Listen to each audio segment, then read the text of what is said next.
This coming Sunday is the fourth Sunday of Easter. It is called Good Shepherd Sunday because our gospel is about Jesus as the Good Shepherd. Our passage comes from the Gospel of John, chapter 10, verses 1 through 10. Let's take a listen. Jesus said, "Amen, amen, I say to you, whoever does not enter a sheepfold through the gate, but climbs over elsewhere, is a thief and a robber. But whoever enters through the gate is the shepherd of the sheep. The gatekeeper opens it for him, and the sheep hear his voice, as the shepherd calls his own sheep by name and leads them out.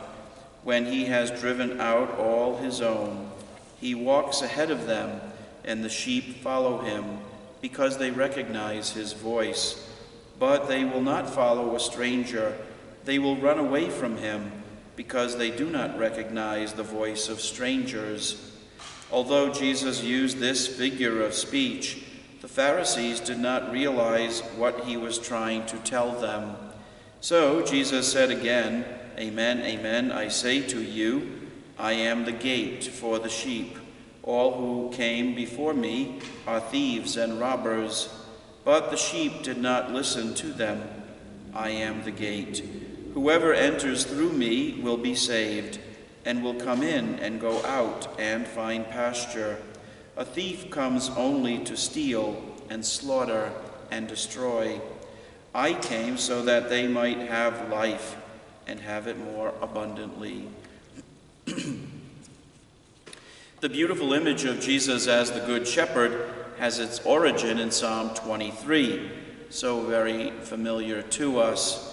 "The Lord is my shepherd, there is nothing I shall want." Jesus is the Good Shepherd. How is it that we can personally appropriate this image of the Good Shepherd into our own lives? A shepherd is a leader. The sheep follow the shepherd. They hear his voice and they follow him. They know the shepherd will guide them, protect them, care for them, bringing them to a place of nourishment, a place to graze and drink cool water. As a pastor, I am a leader, I am a shepherd. As parents, moms and dads are shepherds for their families. Other people in their professions are shepherd-like. Managers, coaches, teachers, officers in the military. We can think of lots of examples. What can we learn about being a leader from Jesus the Good Shepherd?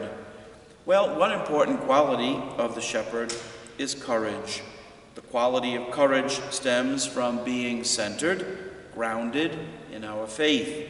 We have courage because we know who calls us to be a leader.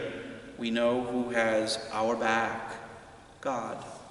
A leader, a good shepherd, also has to be someone who is a non-conformist.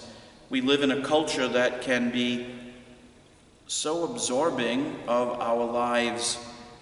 We can be absorbed into the culture and its values. And yet, we do want to swim against that cultural tide for many reasons. Think of our church's position on pro-life issues, recognizing the dignity of all human life. As a pastor, as moms and dads, we have to help our children navigate the culture, to think critically, to bring our faith and its values into our schools, social settings, places of work, into family life. A leader is, thirdly, a person with foresight. A leader must look ahead, see what is coming. We do live in the present moment. It's important to live in the present. And yet we also exercise good stewardship. So we need to plan, we need to look ahead with just about everything in our lives. The Good Shepherd is a model for all of us who take on that role of shepherd. He was the model for the disciples whom he sent out into the world to proclaim the good news. And he is the model for all of us who find ourselves in leadership positions in a whole variety of ways. Let the gospel fill your week. See you in church. For now, God bless.